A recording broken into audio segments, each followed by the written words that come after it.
കാലാതീതനായ നമ്മുടെ കർത്താവിന്റെ പരിശുദ്ധ നാമത്തിന് സ്തോത്രവും സ്തുതിയും ഉണ്ടാകട്ടെ. തന്റെ ഏകജാതനായ പുത്രനെ നമുക്കെല്ലാവർക്കും വേണ്ടി ഏൽപ്പിച്ചു തന്ന പിതാവായ ദൈവത്തിന്റെ സ്നേഹത്തിനായി സ്തോത്രം. സൗജന്യമായി നമുക്ക് നൽകിയ രക്ഷയ്ക്കായി സ്തോത്രം. നഷ്ടപ്പെട്ടിരുന്ന നമ്മെ വീണ്ടെടുത്ത ദൈവിക വീണ്ടെടുപ്പിനായി ദൈവത്തിന് മഹത്വം.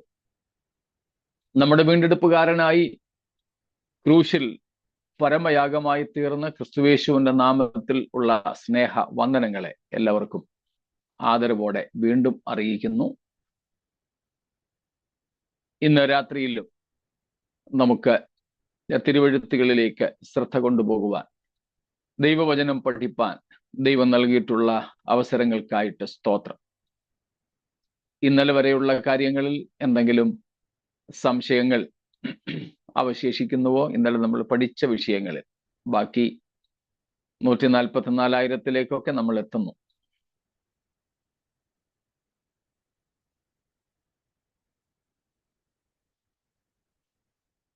ഒന്നും ഇല്ല എങ്കിൽ നമുക്ക് വീണ്ടും വെളിപ്പാട് പുസ്തകം 7-ാം അധ്യായത്തിലേക്ക് തിരിയാം. അതിൻ്റെ ആദ്യ വാക്യങ്ങളിലായിരുന്നു നാം നിന്നത്. ഇന്ന് നാം അതിൻ്റെ 8-ാമത്തെ വാക്യം വരെ ചിന്തിക്കുവാനാണ് ആഗ്രഹിക്കുന്നത്.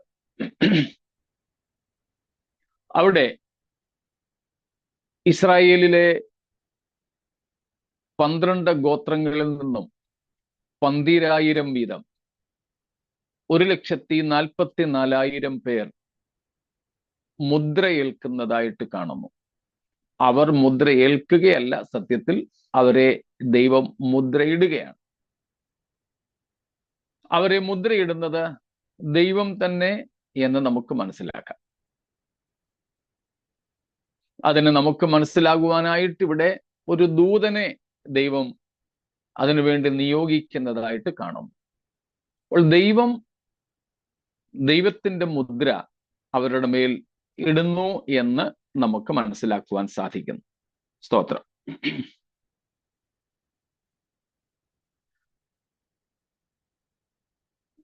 അവരുടെ മേലുള്ള മുദ്ര എന്ത് എന്ന് നമുക്ക് 7-ാം അധ്യായത്തിൽ നിന്ന് വ്യക്തമായി മനസ്സിലാക്കാൻ കഴിയുന്നില്ല. നമ്മുടെയൊക്കെ ചിന്താഗതിയിൽ, എൻ്റെ ചിന്തയിൽ ചില സമയത്തൊക്കെ അത് വരുന്നത് ഈ സ്കൂളിൽ ഹാജരിടുന്ന ഒരു രീതിയാണ്. ചിലര് ഇൻടു മാർക്കൽ, അപ്പം പല രീതിയിൽ അങ്ങനെ ചെയ്യാറുണ്ട്. ചിലര് പി എന്നെഴുതും. സ്കൂളിലൊക്കെ ആയിരുന്നെങ്കിൽ ഓരോ പീരീഡിലും ഓരോ വര വരയ്ക്കും, അടുത്ത പീരീഡിൽ തിരിച്ചു വരയ്ക്കും. ഇൻടു മാർക്കായിരുന്നു സ്കൂളിലൊക്കെ അറ്റൻഡൻസ് രജിസ്റ്ററിൽ, ഹാജർ ബുക്കിൽ ഉണ്ടായിരുന്നത്. അപ്പം മുദ്ര എന്ന് പറയുമ്പോൾ എൻ്റെ മനസ്സിലേക്ക് ഓടിയെത്തുന്ന ഒരു ചിത്രം അങ്ങനെയാണ്. നിങ്ങളുടെയൊക്കെ മനസ്സിൽ അങ്ങനെ പല ചിത്രങ്ങൾ ഒരുപക്ഷെ ഓടിയെത്തുന്നുണ്ടാകാം. ഏതായാലും നമുക്ക് 14-ാം അധ്യായത്തിന്റെ 1-ാം വാക്യത്തിലേക്ക് തിരിയുമ്പോൾ അതിനെക്കുറിച്ചുള്ള ഒരു ചെറിയ സൂചന നമുക്ക് ലഭിക്കുന്നുണ്ട്. 14:1. Then I looked, and behold, on Mount Zion stood the Lamb, and with him 144,000 who had his name and his father's name written on their foreheads. ഇവിടെ നമുക്ക് മാന്യമായി മനസ്സിലാക്കാം, 144,000 പേരുടെ മേൽ ദൈവം ഏൽപ്പിച്ച മുദ്ര എന്നത് കുഞ്ഞാടിൻ്റെയും ദൈവത്തിൻ്റെയും നാമമാണ് എന്ന്. അത് എല്ലാവർക്കും കാണത്തക്കവണ്ണം ഉള്ള നാമമായിരുന്നുവോ എന്നൊന്നും നമുക്കറിയില്ല. അതുകൊണ്ട് അതിനെക്കുറിച്ച് നമ്മൾ ചിന്തിച്ച് ആകുലപ്പെടുകയും വേണ്ട. ഇവിടെ മുദ്ര എന്നതുകൊണ്ട് അർത്ഥമാക്കുന്നത് അക്ഷരീയമായ ഒരു മുദ്രണം ആകണമെന്നില്ല. അതിൻ്റെ അർത്ഥം അത്രയും പേരെ ദൈവം മാറ്റി നിർത്തിയിരിക്കുന്നു എന്ന് മാത്രം മനസ്സിലാക്കിയാൽ മതി. അക്ഷരീകമായി മുദ്ര ഇട്ടില്ലെങ്കിൽ കൂടെ മറ്റുള്ളവർക്ക് കാണുവാൻ കഴിയുന്ന തരത്തിൽ നെറ്റിമേൽ പിതാവിൻ്റെയും കുഞ്ഞാടിന്റെയും നാമം എഴുതിയിട്ടില്ലെങ്കിൽ കൂടെ മുദ്രയിട്ടു എന്നതിൻ്റെ അർത്ഥം ദൈവം അവരെ പ്രത്യേകമായ ദൗത്യത്തിനായി വേർതിരിച്ചു നിർത്തി എന്ന് മാത്രമാണ്. അവരോടുള്ള ദൈവത്തിന്റെ പ്രത്യേകമായ കടാക്ഷം, അവരോടുള്ള ദൈവത്തിന്റെ പ്രത്യേകമായ ഇടപെടൽ, അത് നാം അർത്ഥമാക്കിയാൽ മതി. When we see about sealing of these 144,000, it may not be literal sealing with some special ink or color, or it may not be visible on their foreheads written the names of the Lamb and his Father.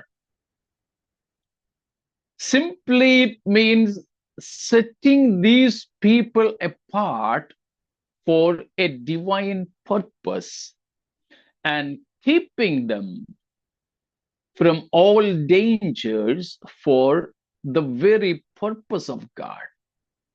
This is the very meaning of sealing. ഇവിടെ മുദ്രയിടുക എന്ന് പറയുന്നത് Israel മക്കൾ പെസഹ ആചരിച്ചപ്പോൾ രക്തം അടയാളമായി കാണത്തക്കതുപോലെ ചെയ്തു എന്നർത്ഥമില്ല. അങ്ങനെ വേണമെന്നില്ല. ഇതിന്റെ അർത്ഥം ദൈവം ഇവരെ പ്രത്യേകമായി മാറ്റി നിർത്തി അവരെ സംരക്ഷിക്കുന്നു.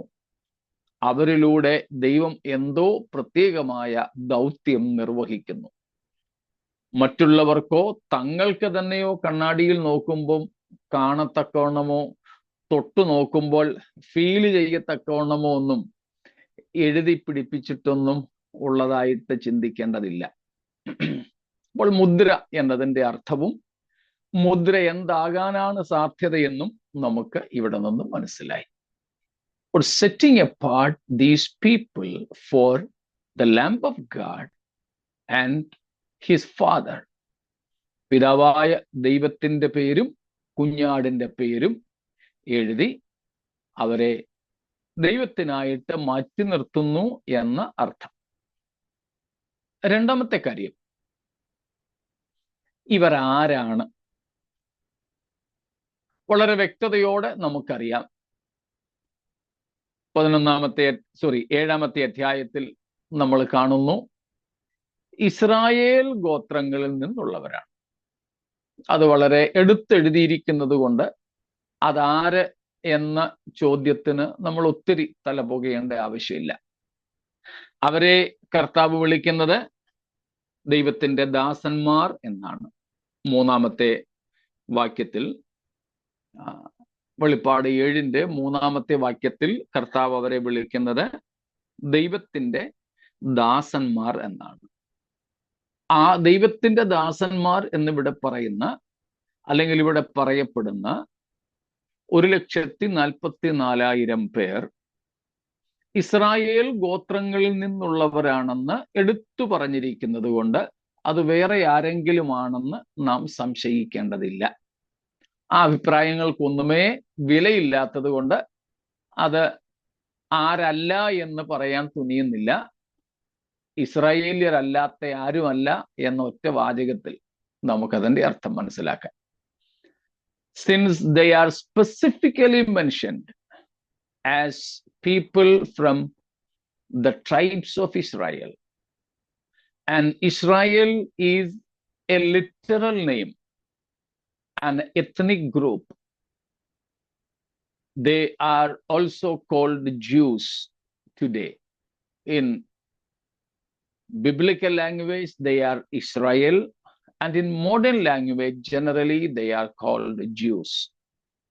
So they are a people living in a special geographical area and having an ethnic identity.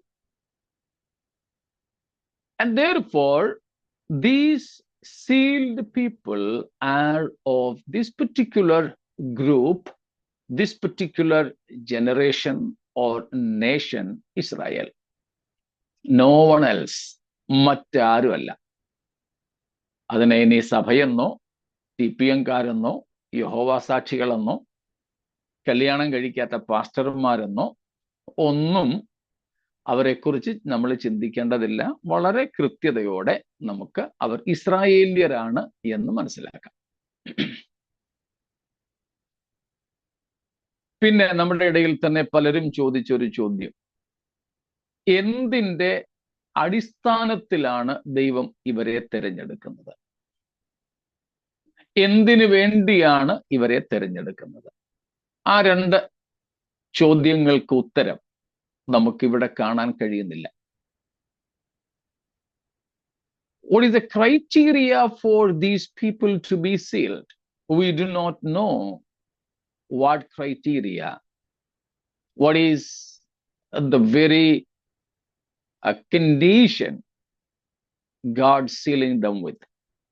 ദൈവം അവരെ മുദ്രയിടാൻ, ദൈവം അവരെ വേർതിരിക്കാൻ, തിരഞ്ഞെടുക്കാൻ ഉള്ള കാരണം, അതിൻ്റെ ലക്ഷ്യം, അവരെ മുദ്രയിടാനുള്ള മാനദണ്ഡം നമുക്ക് അറിവില്ല, ഇവിടെ പറഞ്ഞിട്ടില്ല.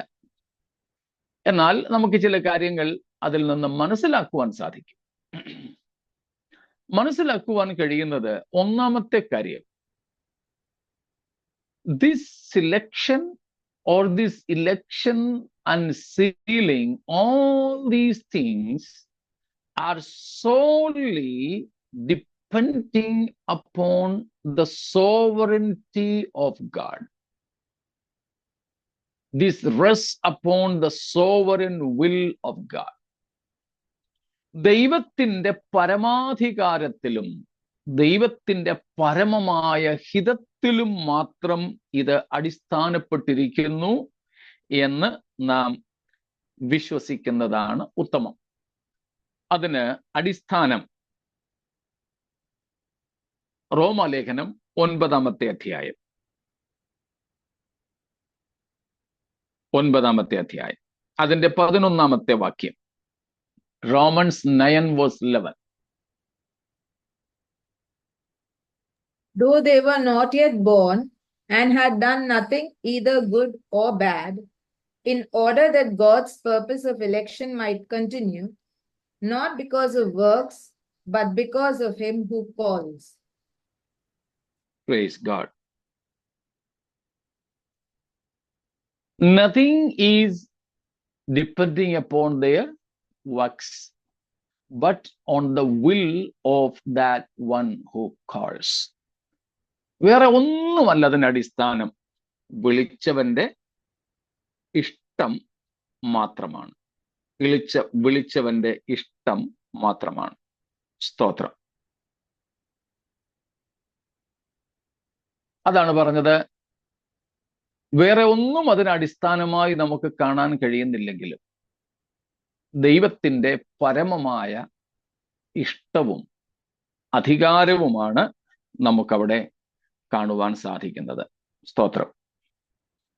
അതുതന്നെയാണ് നാം 11-ാമത്തെ അധ്യായത്തിലും റോമാലേഖനത്തിൽ കാണുന്നത്. ദൈവത്തിന് തൻ്റെ സ്വന്തം ഇഷ്ടപ്രകാരം തിരഞ്ഞെടുക്കുന്നതിനും മറ്റുമുള്ള അധികാരം ഉണ്ട്. സ്തോത്രം. 9-ാമത്തെ അധ്യായത്തിൽ തന്നെ നമുക്ക് കാണാൻ സാധിക്കും. വീണ്ടും വേഴ്സസ് ഫ്രം 19 9-ന്റെ തന്നെ 19 മുതൽ. You will say to me then, why does he still find fault? For who can resist his will? But who are you, O man, to answer back to God? Will what is molded say to its molder, why have you made me like this? Has the potter no right over the clay to make out of the same lump one vessel for honorable use and another for dishonorable use? Yeah, here again, Paul is stating or arguing for the sovereign will, purpose and design of God. ദൈവത്തിന്റെ പരമാധികാരത്തെ പറ്റി പൗലോസ് ഈ ഭാഗങ്ങളിലും വാദിക്കുകയാണ്. അത് തന്നെ നമുക്കിവിടെയും മനസ്സിലാക്കാം. ദൈവത്തിന്റെ പരമമായ ഹിതമാണ് ഈ 144,000 പേരുടെ തിരഞ്ഞെടുപ്പിലും വരുന്നത്. ദൈവം അതിന് കാണുന്ന മറ്റ് പല ഘടകങ്ങൾ കാണും. എന്നാൽ അവിടേക്കൊന്നും നമ്മളിപ്പോൾ പോകുന്നില്ല. കാരണം തിരഞ്ഞെടുപ്പ് എന്നൊരു വിഷയമല്ല നമ്മൾ ചിന്തിക്കുന്നത്. അതേക്കുറിച്ച് നമ്മൾ ഇതിനു മുമ്പ് 2 പ്രാവശ്യമെങ്കിലും വിശദമായി വിശകലനം ചെയ്തിട്ടുമുണ്ടായിരുന്നു. അതുകൊണ്ട് ഒന്നും കൂടെ ഇവിടെ ആവർത്തിക്കാൻ ഞാൻ തുനിയുന്നില്ല. ദൈവത്തിന്റെ പരമമായ ഹിതം. ഇനി അത് കൂടാതെ അതിന് സബോർഡിനേറ്റ് ആയിട്ട് അതിന്റെ കീഴിൽ വരുന്ന വേറെ ചില കാര്യങ്ങൾ കൂടെ ഓർപ്പിക്കാം എന്ന് ഞാൻ കരുതുന്നു. ഇവരെ നമ്മൾ കണ്ടല്ലോ, ഇസ്രായേൽ ഗോത്രങ്ങളിൽ നിന്നുമാണ് തിരഞ്ഞെടുത്തിരിക്കുന്നത്. അപ്പോൾ അതിനുള്ള ഒരു കാരണമായി നമുക്ക് മനസ്സിലാക്കാൻ സാധിക്കുന്നതും ക്രൈസ്തവ വേദ പഠിതാക്കൾ ഒരുപോലെ ചിന്തിക്കുന്നതുമായ ഒരു കാര്യമുണ്ട്. അതായത് ദൈവസഭയുടെ ഉൽപ്രാവണത്തിന് ശേഷം എതിർ ക്രിസ്തുവിന്റെ ഭരണം തുടങ്ങിയതിന് ശേഷം 2 സാക്ഷികളുടെ ശുശ്രൂഷ തികച്ചതിന് ശേഷം ഏതാണ്ട് ഈ പറയപ്പെട്ട ഇത്രത്തോളം ജനത കർത്താവായ യേശുവിനെ മശിഹയായി വിശ്വസിച്ചു. യേശുവിൽ അവരുടെ വിശ്വാസം അർപ്പിച്ചു എന്ന ഒരു വാദഗതി നമുക്ക് മനസ്സിലാക്കാം. അതിന് സാധ്യതയുണ്ട്. അതിന്റെ സാധ്യത സാധൂകരിക്കുന്ന ചില കാര്യങ്ങൾ ഇനിയും നമ്മൾ ചിന്തിക്കാൻ പോകുന്നുണ്ട്. മനസ്സിലായോ? After the rapture of the church, after the initiation of the 70th week, having Antichrist begun his rule, having the 2 witnesses in Revelation 11 completed their ministry, these people must have come to acknowledge Jesus as the Messiah. ഉൽപ്രാവണത്തിന് ശേഷം എതിർ ക്രിസ്തുവിന്റെ ഭരണം തുടങ്ങിയ ശേഷം വെളിപ്പാട് 11-ാം അധ്യായത്തിൽ നമ്മൾ കാണുന്ന 2 സാക്ഷികളുടെ ശുശ്രൂഷ തികച്ച ശേഷം ഇത്രയധികം ജനത യഹൂദന്മാരിൽ നിന്ന് യേശുവിനെ മശിഹയായി വിശ്വസിച്ച് അംഗീകരിച്ചിരിക്കണം. അതുകൊണ്ട് ദൈവം അവരെ ഒരു വിശേഷപ്പെട്ട ദൗത്യത്തിനായി മുദ്രയിട്ട് എതിർ ക്രിസ്തുവിന്റെ കൈകളിൽ അവർ അകപ്പെടാതെ എതിർ ക്രിസ്തുവിന് ഇവരെ തോൽപ്പിക്കുവാൻ കഴിയാതെ ദൈവിക ലക്ഷ്യത്തിനായി മുദ്രയിട്ട് മാറ്റി നിർത്തുന്നു എന്ന് നമുക്ക് മനസ്സിലാക്കാം. സ്തോത്രം. അതിനെ സാധൂകരിക്കുന്ന കാര്യം ഇനി നമ്മൾ ചിന്തിക്കാൻ പോവുകയാണ്. So this is another reason for the sealing up of these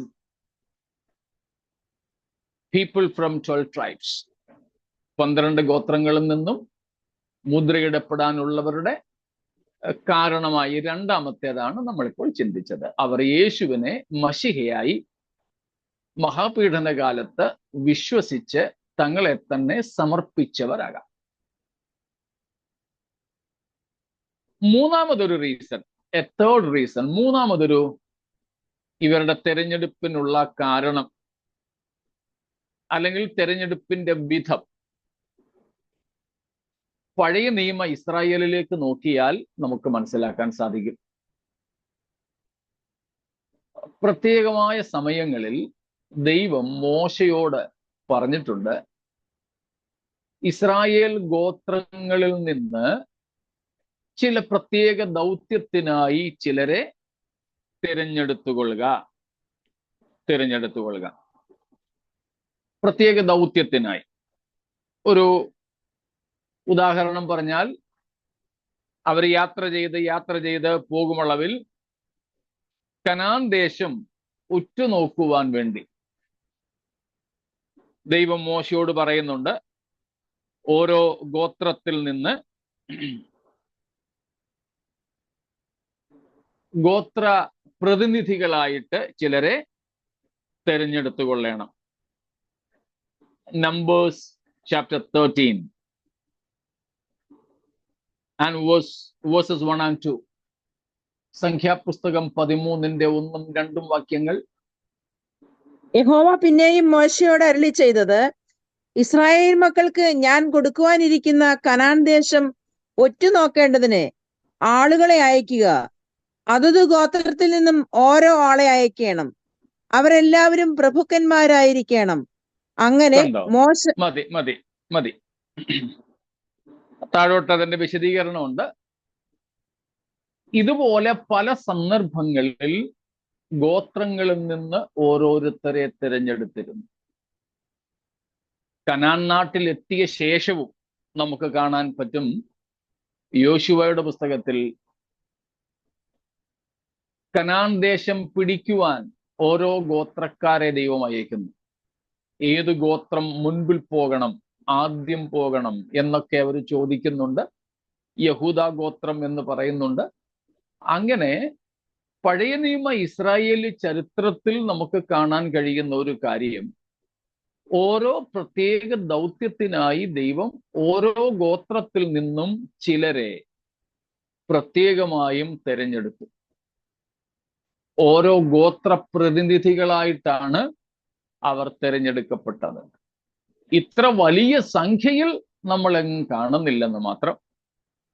ഒരാളിനെ, രണ്ടാളിനെ, പിന്നെ യുദ്ധം ചെയ്യാൻ കഴിയുന്ന പ്രായവും കഴിവുമുള്ള യോദ്ധാക്കളെ, ഇങ്ങനെ ഓരോ കാര്യങ്ങൾക്ക് വേണ്ടി ദൈവം പഴയ നിയമത്തിൽ ഇസ്രായേൽ മക്കളെ തിരഞ്ഞെടുത്തയച്ചു ഓരോ ഗോത്രങ്ങളിൽ നിന്നും. മനസ്സിലാവുന്നുണ്ടല്ലോ? ഇവിടെ നമ്മളിപ്പോൾ വായിച്ചത് കനാൻ ദേശം ഒറ്റുനോക്കുവാൻ വേണ്ടി ദൈവം ഓരോരുത്തരെ അയക്കുകയാണ്, ഓരോ ഗോത്ര പ്രതിനിധികളായി. അവർ, നാം കണ്ടു, അവരെല്ലാവരും പ്രഭുക്കന്മാരായിരിക്കണം. എന്നിട്ട് നാം 3-ാമത്തെ വാക്യത്തിൽ വായിക്കുന്നുണ്ട്, ഇസ്രായേൽ മക്കളിൽ ആ പുരുഷന്മാരൊക്കെയും ഇസ്രായേൽ മക്കളിൽ തലവന്മാരായിരുന്നു. They were tribal leaders in each tribe, or most important people. ഓരോ ഗോത്രത്തിലെയും തലവന്മാർ, പ്രഭുക്കന്മാർ, princes from every tribe, leaders of every tribe, representatives of every tribe. അത് ആ തെരഞ്ഞെടുപ്പിന് അതാത് ഗോത്രങ്ങൾക്ക് തന്നെയായിരുന്നു ദൈവം സ്വാതന്ത്ര്യം നൽകിയത്. അങ്ങനെ അതാത് ഗോത്രങ്ങൾ അവരുടെ തലവന്മാരായിരുന്നവരെ തിരഞ്ഞെടുത്ത് അയച്ചതായി കാണാം. ഇതുപോലെ ഒരു പക്ഷേ ദൈവം ഇസ്രായേൽ ഗോത്രങ്ങളിൽ നിന്ന് അവരുടെ തലവന്മാരായി, അവരുടെ പ്രതിനിധികളായി ഇത്രയധികം പേരെ തിരഞ്ഞെടുത്ത് മുദ്ര വെച്ച് മാറ്റി നിർത്തി എന്ന് നമുക്ക് പഴയ നിയമത്തിന്റെ ഒരു പാരമ്പര്യം വെച്ച് മനസ്സിലാക്കുന്നതിൽ തെറ്റില്ല. At least these should be the key reasons how, or the key criteria how these people were chosen or sealed. ഇവരുടെ തെരഞ്ഞെടുപ്പിനും ഇവരുടെ മുദ്രീകരണത്തിനും കാരണമായ അടിസ്ഥാന ഘടകങ്ങളായി നമുക്കിവയെ മനസ്സിലാക്കാം. അങ്ങനെ ഏതായാലും 12 ഗോത്രങ്ങളിൽ നിന്ന് 12,000 വീതം തിരഞ്ഞെടുക്കപ്പെട്ടു എന്ന് നാം ഇവിടെ മനസ്സിലാക്കുന്നു. മറ്റൊന്ന്, ഈ 12,000 വീതം എന്നുള്ളത് is it a specific number or just a representational number? This is another question.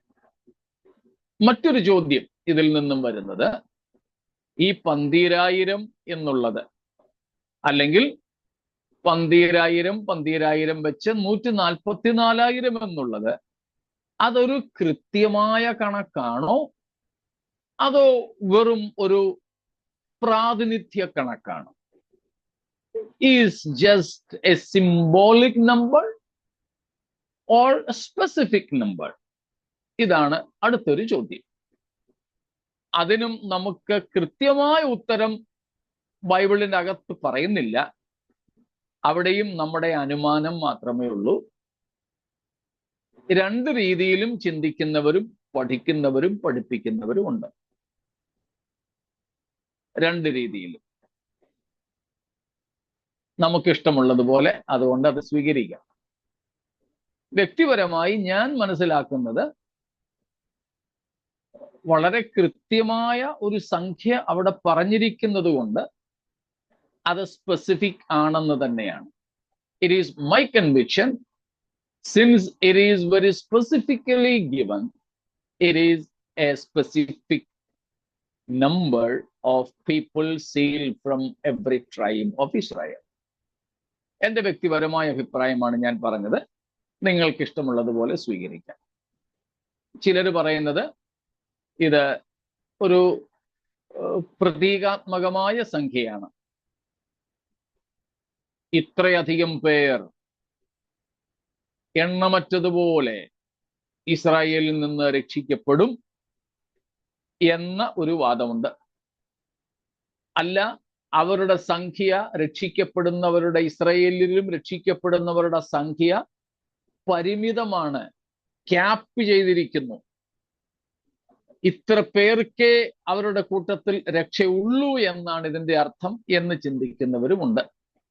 ഏതായാലും അങ്ങനെ അല്ല, ഇസ്രായേൽ മുഴുവനും രക്ഷിക്കപ്പെടും എന്ന് തന്നെയാണ് ദൈവവചനം നമ്മെ പഠിപ്പിക്കുന്നത്. അതുകൊണ്ട് 144,000 എന്നിവിടെ പറഞ്ഞിരിക്കുന്നത് ഒരു സ്പെസിഫൈഡ് നമ്പറാണ് എന്ന് കരുതുന്നതാണ് കൂടുതൽ ഉത്തമമായിട്ടുള്ളത്. ഓക്കെ, അടുത്ത ഒരു ഘടകം, എന്താണ് ഇവരുടെ ഉദ്ദേശം, ഇവരെ മുദ്രയിടുന്ന purpose? What is the mission? നിങ്ങൾ ഓർക്കുന്നുണ്ടായിരിക്കും, കുറച്ച് ദിവസങ്ങൾക്ക് മുമ്പ് നമ്മുടെ എബ്രഹാം ജോസഫ് പാസ്റ്റർ ചോദിച്ചിരുന്നു, ഇസ്രായേൽ മുഴുവനും രക്ഷിക്കപ്പെടും എന്നുണ്ടെങ്കിൽ പിന്നെ ഈ 144,000 മുദ്രയിടേണ്ട ആവശ്യം എന്താണ്? വളരെ യുക്തിപരമായ ഒരു ചോദ്യമാണത്. വെരി ഗുഡ് ക്വസ്റ്റ്യൻ, നല്ലൊരു ചോദ്യം. ഇസ്രായേലിൽ ഈ 144,000 പേര് മാത്രമല്ലല്ലോ രക്ഷിക്കപ്പെടുന്നത്. യേശു കർത്താവ് വരുന്ന സമയത്ത്, ഭൂമിയിലേക്ക് ഇറങ്ങി വരുന്ന സമയത്ത്, ജീവനോടിരിക്കുന്ന എല്ലാ ഇസ്രായേലും ഒരു ജാതി എന്ന വണ്ണം രക്ഷിക്കപ്പെടുമെന്ന് നമ്മൾ ഇതിനു മുമ്പ് തന്നെ കണ്ടു. പ്രത്യേകിച്ച് 70 ആഴ്ചവട്ടത്തെക്കുറിച്ച് പഠിച്ച സമയത്ത്, വെളിപ്പാട് പുസ്തകം 1-ന്റെ 7-ാം വാക്യം പഠിച്ച സമയത്തൊക്കെ നമ്മൾ ആ കാര്യം വിശദമായി കണ്ടതാണ്. അതുകൊണ്ട് ആവർത്തിക്കുന്നില്ല.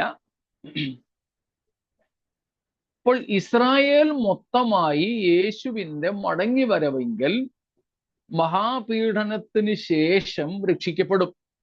കർത്താവ് അവരെ കൈക്കൊള്ളും, വീണ്ടും അവരെ കർത്താവ് യഥാസ്ഥാനപ്പെടുത്തും. ഇത് നമ്മൾ പഠിച്ചു കഴിഞ്ഞു. അങ്ങനെയാണെങ്കിൽ ഈ 144,000 ലക്ഷ്യമെന്ത്? എന്റെ കൂടെ വരുന്നുണ്ടല്ലോ നിങ്ങൾ എല്ലാവരും?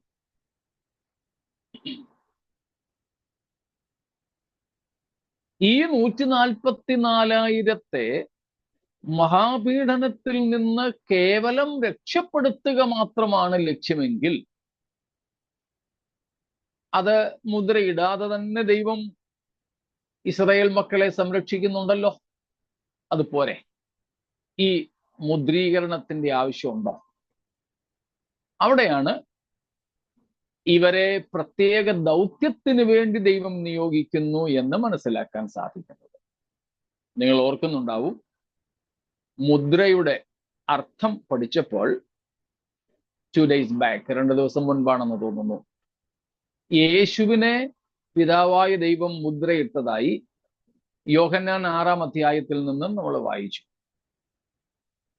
യേശുവിനെ ദൈവം പിതാവ് ഇട്ടിരിക്കുന്നു എന്ന് പറഞ്ഞതിൻ്റെ ഒരു സീരിയസ് ആയ സാരമായ അർത്ഥം, പിതാവായ ദൈവം യേശുക്രിസ്തുവിന് വളരെ അനുപമമായ യുണീക്കായ ഒരു മിനിസ്ട്രി, ശുശ്രൂഷ, മിഷൻ, ദൗത്യമേൽപ്പിച്ചിരിക്കുന്നു എന്നാണ്. ആ അർത്ഥത്തിൽ ഈ 144,000 പേരെ ദൈവം മുദ്രയിട്ടിരിക്കുന്നു എന്ന് പറയുമ്പോൾ അവരിലൂടെ ദൈവം എന്തോ ഒരു വിശേഷ ദൗത്യം ആഗ്രഹിക്കുന്നുണ്ട്, അവരെ കൊണ്ട് കർത്താവ് എന്തോ ചെയ്യിക്കുവാൻ ആഗ്രഹിക്കുന്നു എന്ന് മനസ്സിലാക്കണം. അതുകൊണ്ട് വചനപഠിതാക്കൾ, the students of the Bible, call these 144,000 as the tribulation period evangelists who would evangelize the whole world with the gospel of the kingdom of God. മനസ്സിലായോ?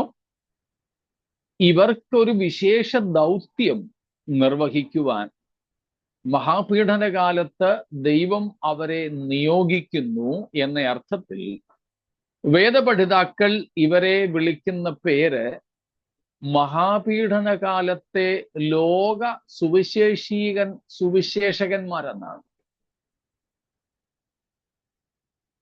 ഇവരെ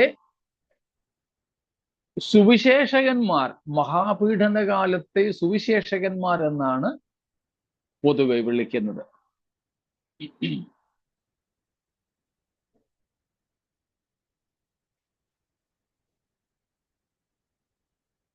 മഹാപീഡനത്തിന്റെ അല്ലെങ്കിൽ എതിർ ക്രിസ്തുവിന്റെ 7 വർഷ ഭരണകാലത്തിന്റെ ആദ്യ ഭാഗം 2 സാക്ഷികളെ ലോകത്തിൽ അയച്ച് ദൈവം ജനത്തിന് മാനസാന്തരപ്പെടുവാനുള്ള സന്ദേശം നൽകുന്നു. എന്നാൽ എതിർ ക്രിസ്തുവിന്റെ നിയമലംഘനം 3.5 വർഷം കഴിയുമ്പോൾ നടക്കുന്ന സമയത്ത് എതിർ ക്രിസ്തു ആ 2 സാക്ഷികളെ കൊല്ലുന്നതായി നമ്മൾ 11-ാം അധ്യായത്തിൽ നിന്ന് പഠിക്കുകയുണ്ടായി.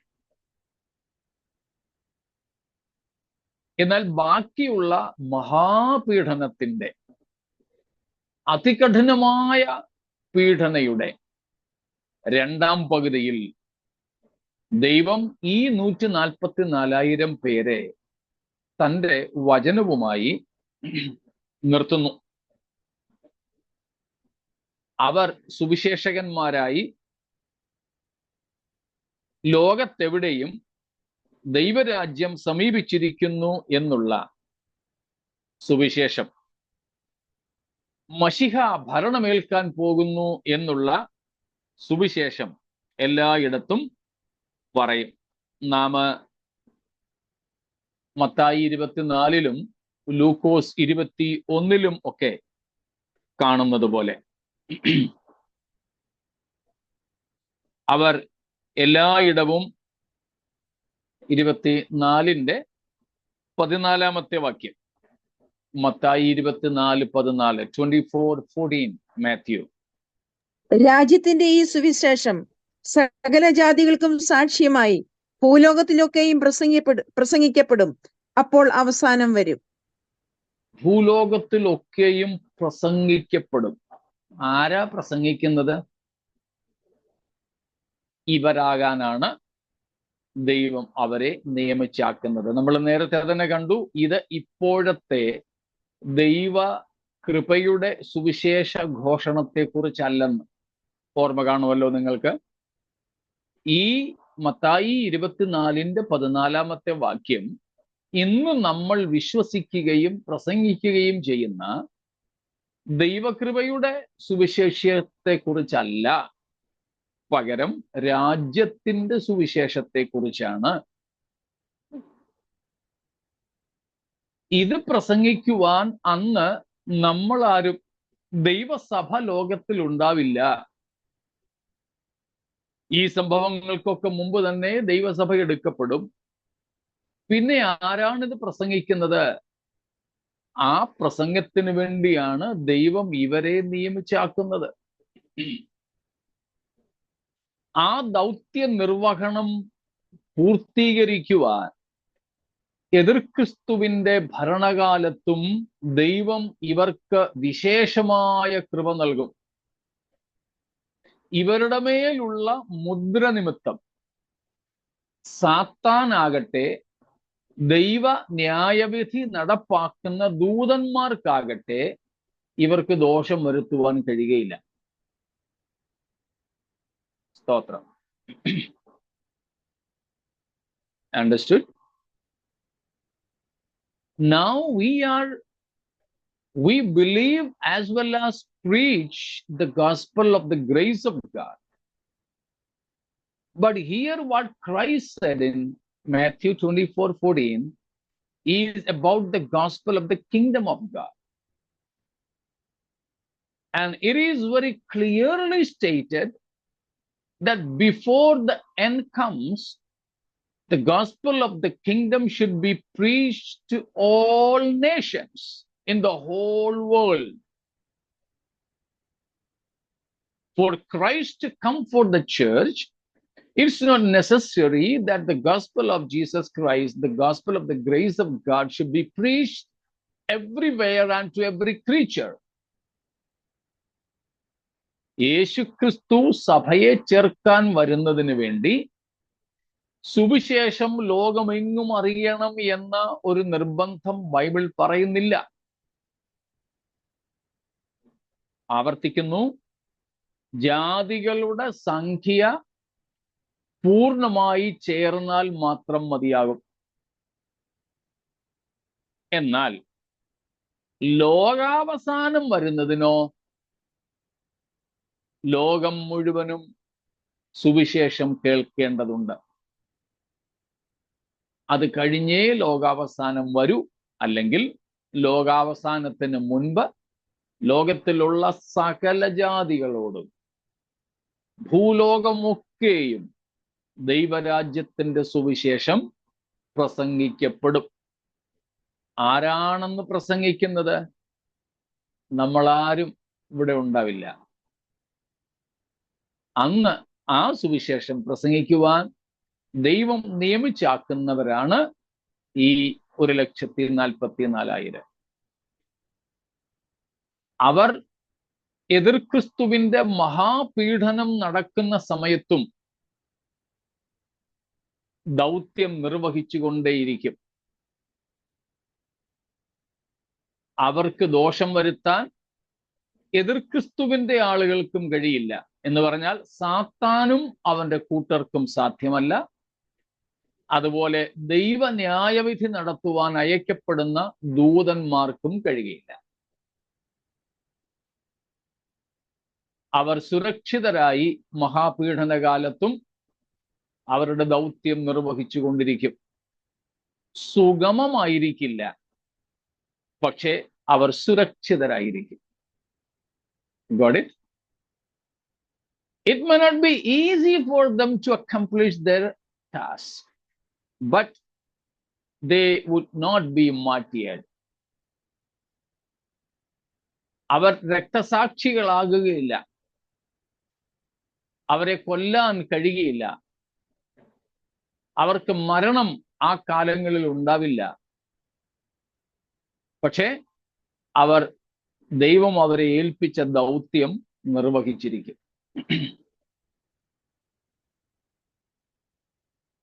അതുകൊണ്ടാണ് അവരെ തിരഞ്ഞെടുക്കുവാനുള്ള കാരണം അവർ മശിഹായിൽ വിശ്വസിച്ചു. യേശു രാജാവായി വേഗം വരുന്നു, നസറായനായ യേശു യഹൂദന്മാരുടെ രാജാവ് എന്ന അംഗീകരണം അവരുടെ മുദ്രണത്തിന് കാരണമായിട്ടുണ്ടെന്ന് നമ്മൾ ഇതിനു മുൻപ് പറഞ്ഞത്.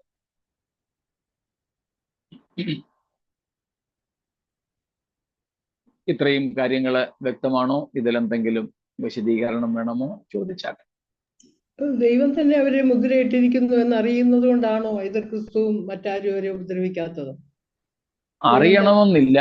അറിയണമെന്നില്ല. ദൈവം അവരെ മുദ്രയിട്ടിരിക്കുന്നത് കൊണ്ട് ദൈവം അവരെ സംരക്ഷിക്കുന്നു. ശത്രു അവർ മുദ്രിതരാണെന്ന് അറിയണമെന്നില്ല. അവർക്കൊന്നും ചെയ്യാൻ ഒക്കത്തില്ലെന്ന് മാത്രം.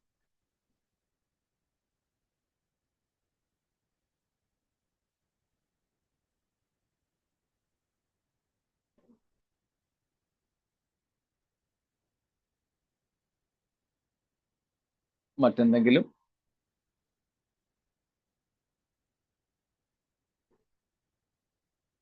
ഒന്നുമില്ല എങ്കിൽ ശത്രുവിന് അറിയാമല്ലോ ഇവര് മുദ്രയിടപ്പെട്ടവരാണെന്ന്.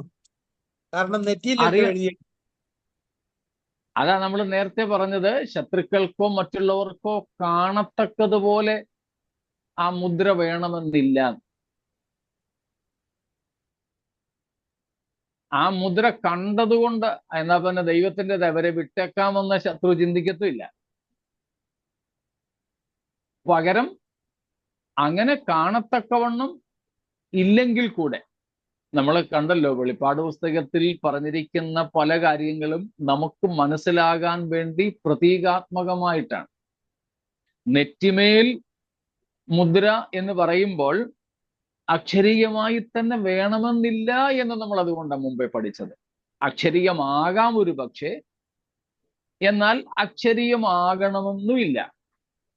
ദൈവത്തിന്റെ പദ്ധതിയിൽ അവർ ഉൾപ്പെട്ട് ദൈവം അവരെ മാറ്റി നിർത്തിയിരിക്കുന്നു.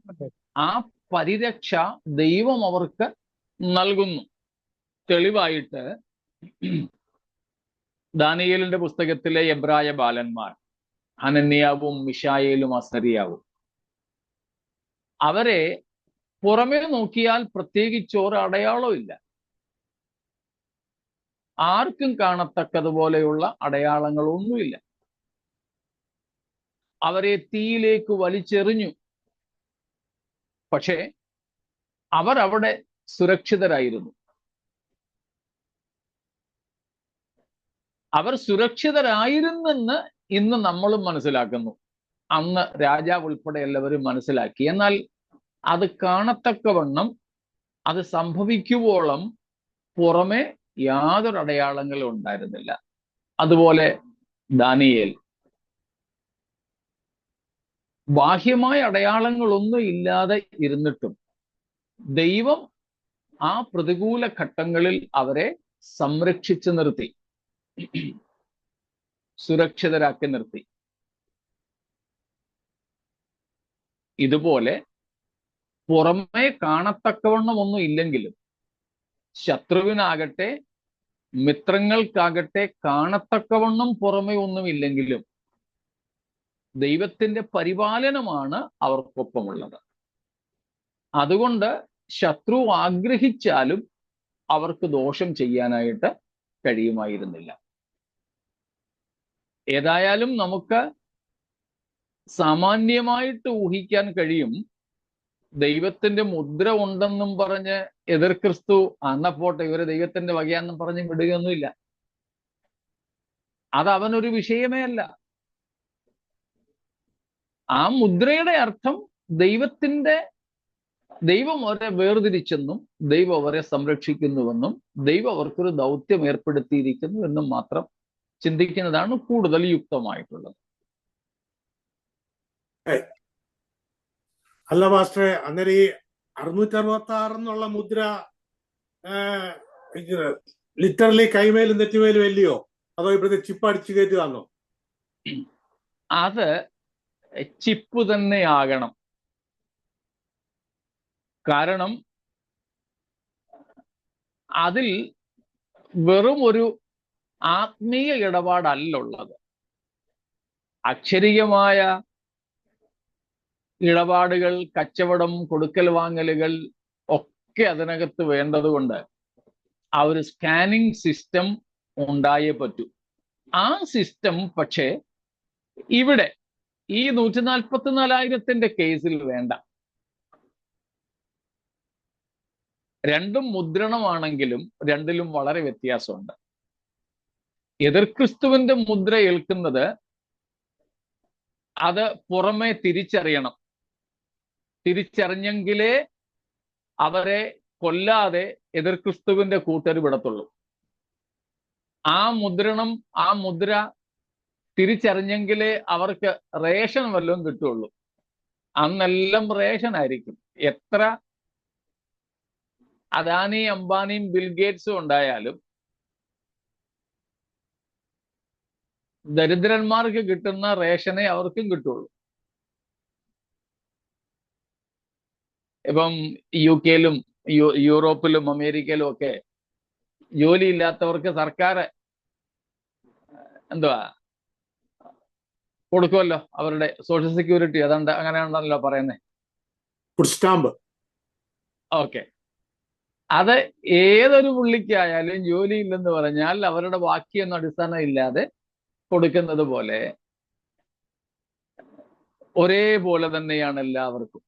അത് കൊടുക്കുന്നതിന് സ്കാനിങ് പരിപാടിയുണ്ട്, അതിന് തെളിവ് കൊടുക്കണം. അതുകൊണ്ട് എതിർ ക്രിസ്തുവിൻ്റെത് ഈ പറഞ്ഞതുപോലെ വെറും ഒരു ആന്തരിക മുദ്രയല്ല, ബാഹ്യമായി തന്നെ അതിൻ്റെ ആവശ്യമുണ്ട്. എന്നാൽ ദൈവത്തിന്റെ ഈ മുദ്ര ബാഹ്യമായിട്ടുണ്ടാവണമെന്നില്ല. കാരണം ബാഹ്യമായിട്ടുള്ളത് കൊണ്ട് പ്രത്യേകിച്ച് പ്രയോജനമൊന്നുമില്ല. ആരും അവരെ ആ മുദ്ര നോക്കി ഉപദ്രവിക്കാതിരിക്കത്തില്ല. അത് ആന്തരികമായി തന്നെയാണ്. ഇപ്പൊ നമ്മുടെ മേൽ പരിശുദ്ധാത്മാവിന്റെ മുദ്ര ഉണ്ടെന്ന് പറയുന്നത് പോലെ അത് ബാഹ്യമായിട്ട് നമുക്ക് കാണാൻ കഴിയുന്ന ഒരു മുദ്രയല്ല. പ്രവർത്തികളിൽ, ജീവിതത്തിൽ, ശുശ്രൂഷയിലൊക്കെ അത് വെളിപ്പെടും, അത് വേറെ കാര്യം. അതല്ലാതെ ഒരു സാധാരണ നിലയിൽ കണ്ടാൽ നമ്മൾ ഭക്തരാണോ അഭക്തരാണോ, ദൈവത്തിനുള്ളവരാണോ അല്ലാത്തവരാണോ ഒന്നൊന്നും തിരിച്ചറിയാൻ സാധിക്കുന്നില്ല. അത് ആന്തരികമാണ്. അതുപോലെ തന്നെയാണ് ഈ രണ്ട് മുദ്രകളും തമ്മിലുള്ള വ്യത്യാസം.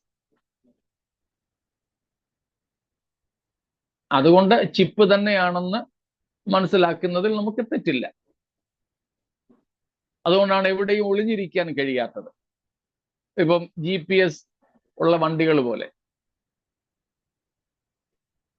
ചില മാതാപിതാക്കൾ മക്കളുടെ മൊബൈൽ ഫോണിൽ അല്ലെങ്കിൽ അവരുടെ വണ്ടിയിൽ GPS ഘടിപ്പിക്കുന്നത് പോലെ എവിടെ പോയാലും വീട്ടിലിരുന്നുകൊണ്ട് അറിയാം എവിടാ. ചില ഭാര്യ ഭർത്താക്കന്മാരുണ്ട്, എന്താ ഡ്യൂട്ടി കഴിഞ്ഞിട്ട് അങ്ങോട്ട് കയറിയത്, വരുന്ന വഴി എവിടെ കയറിയതാ, എന്താ മേടിക്കാനാ, വീട്ടിൽ ഇരുന്നുകൊണ്ട് നോക്കിക്കൊണ്ടിരിക്കുക എവിടാ പോകുന്നതെന്ന്. അപ്പൊ ഒരു ചെറിയ GPS ഇന്ന് നമുക്കുണ്ടെങ്കിൽ ആളിനെ ട്രാക്ക് ചെയ്യാം. ഇപ്പോഴാണെങ്കിൽ മൊബൈൽ ഫോൺ വെച്ച ഇപ്പോൾ ഉള്ള മിക്ക ക്രൈമുകളും പിടിക്കുന്നത്. നമ്മുടെ നാട്ടിലൊക്കെ തന്നെ ആയാലും മിക്കവാറും പോലീസിന് പണ്ടത്തേക്കാൾ ഒത്തിരി സഹായകമാണ് ഇപ്പോഴത്തെ മൊബൈൽ ഫോൺ. മൊബൈൽ ടവർ കേന്ദ്രീകരിച്ചാണ് ഇപ്പോഴത്തെ മിക്ക കുറ്റവാളികളെയും കണ്ടെത്തുന്നത്. പക്ഷെ മൊബൈൽ ഫോൺ ഓഫ് ആക്കിയാലോ ഒക്കെ സംഭവം തീരും. അതുകൊണ്ടാണ് ചില കുറ്റവാളികള് ഏതെങ്കിലും ഗുഡ്സ് ട്രെയിനിൽ മൊബൈൽ ഫോൺ എറിഞ്ഞുകളെ. ഗുഡ്സ് ട്രെയിൻ ഇതുകൊണ്ട് എവിടെയെങ്കിലും പോകും, കുറ്റം ചെയ്യുന്നതിന് ഇവിടെ നിൽക്കും. 2 ദിവസം കഴിയുമ്പം ഈ ഫോൺ ലൊക്കേഷൻ ബോംബെയിലായിരിക്കും അല്ലെങ്കിൽ ഡൽഹിയിലായിരിക്കും. പോലീസ് അവിടെ പോകും, ഇവൻ ഇവിടെ കിടന്ന് കയറും. എന്നാൽ ശരീരത്തിൽ ചിപ്പ് ഘടിപ്പിച്ചാൽ, അതും പ്രത്യേകിച്ച് നെറ്റിയിൽ ഘടിപ്പിച്ചാൽ തലവെട്ടി കളഞ്ഞിട്ട് പോകാനൊക്കത്തില്ലല്ലോ. അതുകൊണ്ട് ഇവനെ ട്രാക്ക് ചെയ്യാൻ, ചത്ത് കിടന്നാൽ പോലും ട്രാക്ക് ചെയ്യാൻ പറ്റും എന്നുള്ളതാണ്. അതുകൊണ്ട് എതിർ ക്രിസ്തുവിന്റെ മുദ്ര അക്ഷരികമായി തന്നെ ഏൽക്കേണ്ടി വരും. എന്നാൽ അങ്ങനെ ആയിരിക്കില്ല ദൈവത്തിന്റെ മുദ്ര.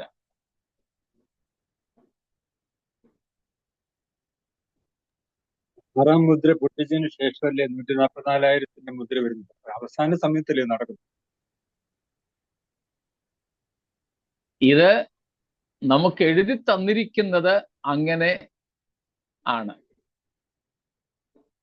എന്നാൽ നാം അത് കാണുന്നത് അതിന്റെ പ്രത്യേകിച്ച് 9-ാമത്തെ വാക്യം മുതൽ ഈ കാലത്ത് രക്ഷിക്കപ്പെടുന്ന വലിയൊരു സമൂഹത്തെയാണ്. അവർ മഹാകഷ്ടത്തിൽ നിന്ന് വന്നവർ എന്നും കാണുന്നു. അതുതന്നെ 14-ാം അധ്യായത്തിലും കാണുന്നു. നമ്മൾ നേരത്തെ തന്നെ പഠിച്ചു, വെളിപ്പാട് പുസ്തകത്തിലെ സംഭവങ്ങൾ, അധ്യായങ്ങൾ കാലക്രമം അനുസരിച്ചല്ല എഴുതിയിരിക്കുന്നത്. അതുകൊണ്ട് 6-ാം മുദ്രാഭേദനത്തിന് ശേഷം ആണ് ഈ മുദ്രണം നടക്കുന്നതും അവസാന സമയത്താണ് എന്നുള്ളതും അല്ല അതിന്റെ അർത്ഥം.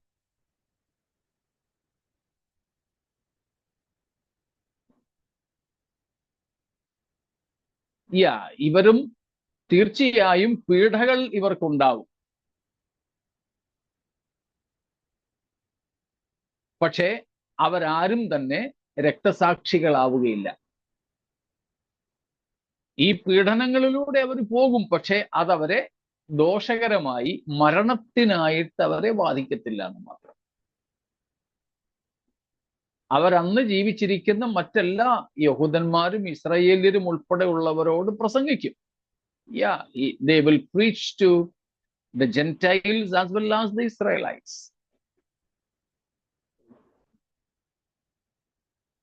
മഹാകഷ്ടത്തിൽ നിന്നും വന്നവരാണ് എന്നുള്ളത് കൊണ്ട് മഹാപീഡനകാലമായ ഒടുവിലത്തെ 3.5 കൊല്ലമാണ് ഇവരുടെ ശുശ്രൂഷകൾ എന്നുള്ളത് നമുക്ക് മനസ്സിലാക്കാം. ആ കാലത്തെക്കുറിച്ചുള്ള വിവരണമാണ് ഈ പറയുന്നത്.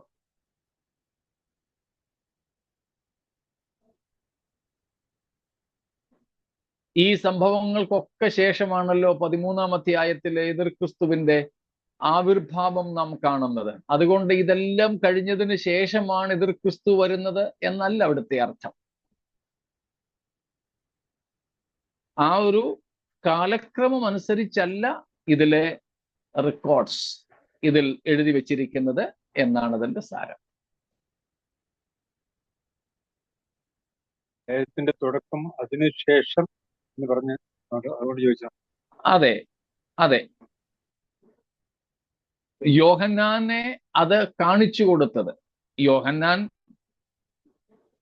ഈ കാര്യങ്ങൾ ഒരേ സമയത്ത് തന്നെ പലതായിട്ട് എടുത്തു വെച്ച് കാണുവാൻ സാധിക്കുന്നില്ല. ഓരോന്ന് യോഹന്നാന് കാണിച്ചു കൊടുത്തതിന് ശേഷം ദൈവം ഇങ്ങനെ കാണിച്ചു കൊടുത്തത് താൻ കണ്ടതനുസരിച്ച് യോഹന്നാൻ അങ്ങ് എഴുതി വെച്ചു. അതുകൊണ്ട് ആ ഒരു കാലക്രമം അതിനകത്ത് വന്നിട്ടില്ല എന്ന് മാത്രം.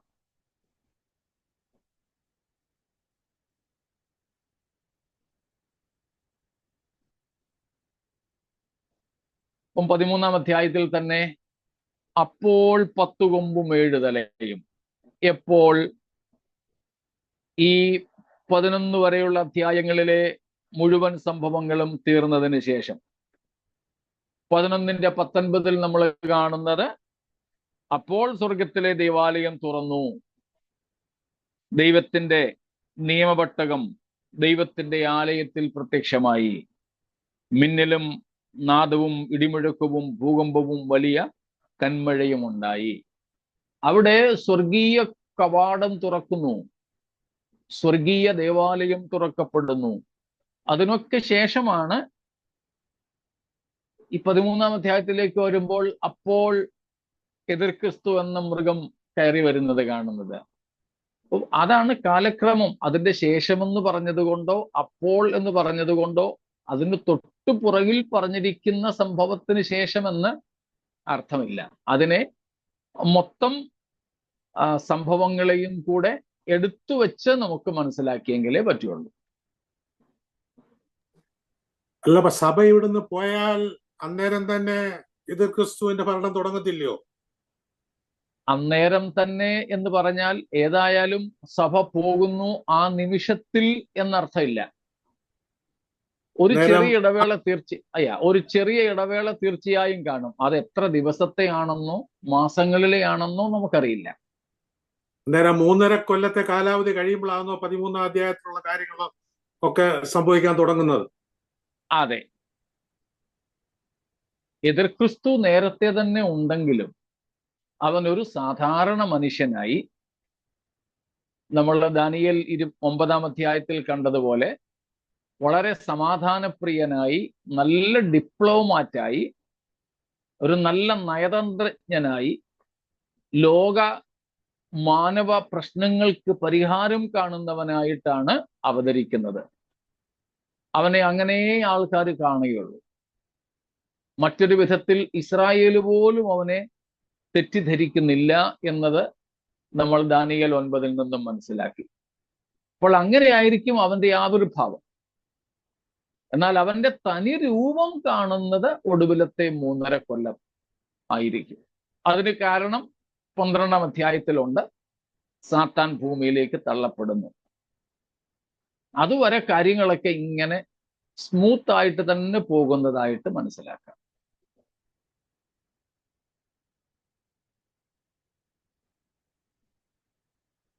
ആ കാലത്തിന് മുമ്പാണ്, ആ മഹാപീഡനകാലം തുടങ്ങുന്നതിന് മുമ്പാണ് ദൈവം ഇവരെ മുദ്രയിട്ട് മാറ്റി നിർത്തുന്നത്. അതാണ് നാം 7-ന്റെ ആദ്യത്തിൽ കണ്ടത്. ആ മഹാക്ലേശങ്ങൾ വരുത്തുന്നതിന് വേണ്ടി നേരത്തെ പഠിച്ചിട്ടുണ്ടല്ലോ, 2 തരത്തിലുള്ള പീഡകൾ ആ സമയത്തുണ്ട്. ഒന്ന്, ദൈവം മനുഷ്യരുടെ മേൽ വരുത്തുന്ന ഒരു വ്യാധിയും പീഡയുമുണ്ട്. 7-ാം അധ്യായത്തിന്റെ തുടക്കത്തിൽ നമ്മൾ കണ്ടു 4 ദൂതന്മാർ നിൽക്കുക ലോകത്തിന് നാശം വരുത്താൻ. പക്ഷേ ദൈവം പറയുന്നു, ദൈവത്തിന്റെ ദാസന്മാരുടെ മേൽ മുദ്രയിട്ട് കഴിവോളം നിങ്ങളുടെ ന്യായവിധി തുടങ്ങരുത്. അവരെ ദൈവം മാറ്റി നിർത്തുന്നു. 9-ാമത്തെ വാക്യത്തിലേക്ക് വരുമ്പോൾ, ഇതിന്റെ ശേഷം ഇസ്രായേൽ മക്കളെ ഇങ്ങനെ മുദ്രയിട്ട് മാറ്റി നിർത്തിയ ശേഷം, അപ്പോൾ അവിടെ വരുമ്പോൾ തന്നെ ആ മഹാപീഡന, അതിന്റെ അവസാനത്തെ 3.5 കൊല്ലത്തെ തീവ്രത, ആ തീവ്രമായ കാര്യങ്ങൾ നടക്കുന്നതിന് തൊട്ടു മുൻപാണ് ഈ 144,000-ന്റെ മുദ്രീകരണമെന്ന് നമുക്ക് മനസ്സിലാക്കാം. ഇതിൽ എഴുതിയിരിക്കുന്ന ക്രമം അനുസരിച്ചല്ല കാര്യങ്ങൾ പോകുന്നത്. ഈ വിഷയങ്ങൾ നടക്കുമ്പോൾ ഉണ്ടാകുന്നതാണ് 17-ാം അധ്യായം. വെളിപ്പാട് 17-ാം അധ്യായത്തിലെ സംഭവങ്ങളാണ് ഇപ്പോൾ നമ്മൾ പഠിക്കുന്ന ഭാഗങ്ങളിൽ ഉണ്ടാകുന്ന സമാന്തരമായ കാര്യങ്ങൾ. അതിനുശേഷമാണ് ബാക്കി ആദ്യ അധ്യായങ്ങളിൽ വീണ്ടും പറയുന്നത് നമുക്ക് മനസ്സിലാക്കാൻ കഴിയുന്നത്.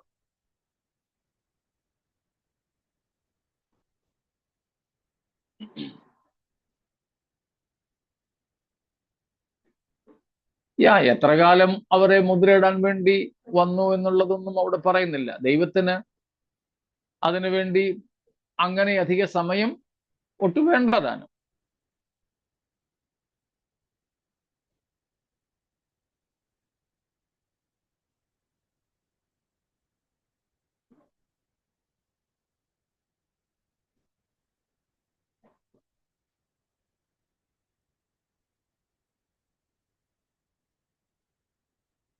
ശരി, എങ്കിൽ 9 മുതലുള്ള വാക്യങ്ങളിലേക്ക് നമുക്ക് പ്രവേശിക്കാം. എന്നാൽ ഇപ്പോൾ നമ്മുടെ സമയം ഏകദേശം ആയതുകൊണ്ട് അങ്ങോട്ട് കയറിയാൽ തീരില്ല എന്നതുകൊണ്ട് നമുക്ക് ഇവിടെ നിർത്താം. ഒരു കാര്യം വ്യക്തമാണ്, ഇന്നലെയും നമ്മൾ പറഞ്ഞതുപോലെ ദൈവീക പദ്ധതികളിൽ ദുഷ്ടന്റെ എത്ര ഇടപെടൽ ഉണ്ടായാലും ദൈവ പദ്ധതിയെ തകിടം മറിക്കാൻ കഴിയത്തില്ല. ഇത്ര തീവ്രമായ കഷ്ടതകളുടെയും സാത്താന്യ ഭരണത്തിന്റെയും നടുവിലും ദൈവം എണ്ണമറ്റ ഒരു സമൂഹത്തെ ദൈവത്തിനായി വേർതിരിക്കുന്നത് നമുക്ക് 9 മുതലുള്ള അധ്യായങ്ങളിൽ കാണുവാൻ സാധിക്കും. സ്തോത്രം. 14 അധ്യായത്തിലേക്ക് നമ്മൾ വരുമ്പോൾ ഈ 144,000 പേർ കുഞ്ഞാടിനോടുകൂടെ സിയോൻ മലയിൽ പ്രത്യക്ഷരാകുന്നു. കുഞ്ഞാടിനോടുകൂടെ സിയോൻ മലയിൽ. സ്തോത്രം. ഈ കഷ്ടതകൾ അവർ ഏറ്റു. മരിച്ചില്ല എന്ന് മാത്രമേ ഉള്ളൂ കേട്ടോ. രക്തസാക്ഷികളായില്ല എന്ന് മാത്രമേ ഉള്ളൂ. പീഡകൾ അവർക്കുണ്ടായി. ചിലപ്പോൾ അവർ നഗ്നരായി ഓടിയേക്കാം. നഗ്നത സഹിച്ചെന്ന് വന്നേക്കാം. അവർ മരണമുണ്ടായില്ല എന്ന് മാത്രം. അതിനെന്താ പ്രതിഫലം? കുഞ്ഞാടിനോടുകൂടെ സിയോൻ മലയിൽ. സ്തോത്രം. അതാണ് നാം 14 അധ്യായത്തിൽ കാണുന്നത്. സ്തോത്രം. അവിടെയാണ് അവരുടെ ജയം അവർ ആഘോഷിക്കുന്നത്. They emerge victorious, triumphant along with Christ, the Lamb of God. കുഞ്ഞാടായ ക്രിസ്തുവിനോടുകൂടെ ജയാളികളായി അവർ വരികയാണ്. സ്തോത്രം. നോക്കണേ, 14 അധ്യായത്തിന്റെ 4 വാക്യവും കൂടെ. 4 അവസാനമേ നമ്മൾ നോക്കുന്നുള്ളൂ. അവരെ ദൈവത്തിനും കുഞ്ഞാടിനും ആദ്യ ഫലമായി മനുഷ്യരുടെ ഇടയിൽ നിന്ന് വീണ്ടെടുത്തിരിക്കുന്നു. അവരൊരു ആദ്യ ഫലമാണ്. സ്തോത്രം. എന്ന് പറഞ്ഞാൽ അവർക്ക് പിന്നാലെ വലിയൊരു സമൂഹം വരാനുണ്ട്. അതും ഈ 3.5 കൊല്ലത്തിന്റെ ആരംഭത്തിലാണ് ഇവരുടെ തെരഞ്ഞെടുപ്പ് എന്നതിന് തെളിവാണ്. ഈ 144,000 പേർ ഒരു ആദ്യ ഫലമാണ്. ആദ്യ ഫലം എന്നുള്ളത് നമുക്കറിയാമല്ലോ, കൊയ്ത്തു ഭാഷയാ, കർഷക ഭാഷയാ. A farming language. First fruits. ആദ്യ ഫലം കൊയ്താൽ പിന്നെ മെയിൻ ഹാർവസ്റ്റ്, പ്രധാന കൊയ്ത്ത് വരുന്നു. അതെന്തുവായി പ്രധാന കൊയ്ത്ത്? ഇവരാണ് ആദ്യ ഫലമെങ്കിൽ പ്രധാന കൊയ്ത്തെന്ന് ഉദ്ദേശിക്കുന്നത് എന്താണ്? ഇവരിലൂടെ യേശുവിനെ സ്വീകരിക്കുന്ന, രക്ഷിക്കപ്പെടുന്ന ഒരു വലിയ സമൂഹം. ആ സമൂഹത്തെയാണ് നാം 7:9 മുതൽ കാണുന്നത്.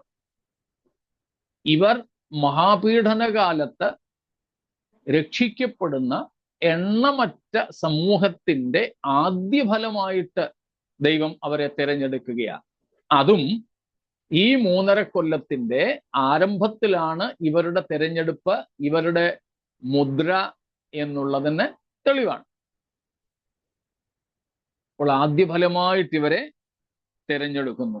സ്തോത്രം. ഭൂമിയിൽ നിന്ന്, മനുഷ്യരുടെ ഇടയിൽ നിന്ന് വീണ്ടെടുത്തിരിക്കുന്നു. മനുഷ്യരുടെ ഇടയിൽ നിന്ന് വീണ്ടെടുത്തിരിക്കുന്നു. അവരെക്കുറിച്ച് 14 അധ്യായം പറയുന്ന വേറെ കാര്യങ്ങളും ഉണ്ട്. അത് നമുക്ക് പഠിക്കുവാൻ ഇനിയുമുണ്ട്. അപ്പോൾ മഹാപീഡനത്തിന്റെ ഈ ദുരിതകാലത്തും ദൈവം മനുഷ്യരെ രക്ഷിക്കുന്ന പ്രക്രിയയിൽ നിന്ന് പുറകോട്ട് പോകുന്നില്ല. ദൈവം അവരെ രക്ഷയിലേക്ക് കൊണ്ടുവരുന്നു. സ്തോത്രം. സാത്താന്റെ സകല പരിപാടികളെയും അട്ടിമറിച്ചുകൊണ്ട്, അവന്റെ സകല കാര്യങ്ങളെയും ഇല്ലാതാക്കിക്കൊണ്ട് ദൈവം അക്കാലത്തും എണ്ണമറ്റ സമൂഹത്തെ നിത്യതയ്ക്കായി വേർതിരിക്കുന്നു. സഭ എന്ന പദവിയിലല്ല എന്ന് മാത്രം. പക്ഷെ അവിടെയും സാത്താന്റെ വായിൽ നിന്നും ദൈവം ജനത്തെ വീണ്ടെടുക്കുക. നമ്മെയും രക്ഷിപ്പാൻ നമ്മുടെ ദൈവത്തിന് പ്രസാദമായി. ഈ 14 അധ്യായത്തിലേക്ക് വരുമ്പോൾ കാണുന്നുണ്ട്, രക്ഷ നമ്മുടെ ദൈവത്തിന്റെയും കുഞ്ഞാടിന്റെയും ദാനമെന്ന് അവർ പാടുകയാണ്. ഓർക്കുക, നമുക്കും ദൈവത്തെ സ്തുതിക്കുവാൻ പനി മാറിയതും, കൊറോണ മാറിയതും, ക്യാൻസർ മാറിയതും, എയ്ഡ്സ് മാറിയതും ഒന്നുമല്ല. അതിനൊക്കെ സ്തോത്രം ചെയ്യാം. പക്ഷേ ആത്യന്തികമായും നാം ദൈവത്തെ സ്തുതിക്കുന്നത് ദൈവം നമുക്ക് ദാനമായി തന്ന രക്ഷ നിമിത്തമാണ്. സ്തോത്രം. രക്ഷ. ഇപ്പോഴേ നമ്മൾ അതിനുവേണ്ടി ദൈവത്തിന് സ്തോത്രം ചെയ്യുന്നവരാകണം. അങ്ങനെയാണെങ്കിൽ നമ്മുടെ രോഗം മാറിയില്ലെങ്കിലും, നമ്മുടെ കഷ്ടതകൾ മാറിയില്ലെങ്കിലും, ഉപദ്രവങ്ങൾ മാറിയില്ലെങ്കിലും, നാം ദരിദ്രരായി തന്നെ തുടർന്നാലും, കടഭാരം ഏറി വന്നാലും, ഒറ്റപ്പെടുത്തലുകൾ ഉണ്ടായാലും, ദൈവം നമുക്ക് ദാനമായി തന്ന രക്ഷ നിമിത്തം ദൈവത്തിന് സ്തോത്രം ചെയ്യുവാൻ എപ്പോഴും സാധിക്കും. ആകയാൽ നമുക്ക് ലഭിച്ച രക്ഷാ നിമിത്തം നമ്മുടെ ദൈവത്തെ മഹത്വപ്പെടുത്തി രക്ഷകനായ കർത്താവിന്റെ മഹത്വത്തിന് വേണ്ടിയും നമ്മുടെ ശരീരത്തിന്റെ വീണ്ടെടുപ്പായ പുത്രത്വത്തിന് വേണ്ടിയും ഉള്ളിൽ ഞരങ്ങി നമ്മുടെ കർത്താവിന്റെ വരവിനെ നോക്കിപ്പാർക്കാൻ ഈ വചനങ്ങളാൽ ദൈവം നമ്മെ അനുഗ്രഹിക്കുമാറാകട്ടെ. സ്തോത്രം.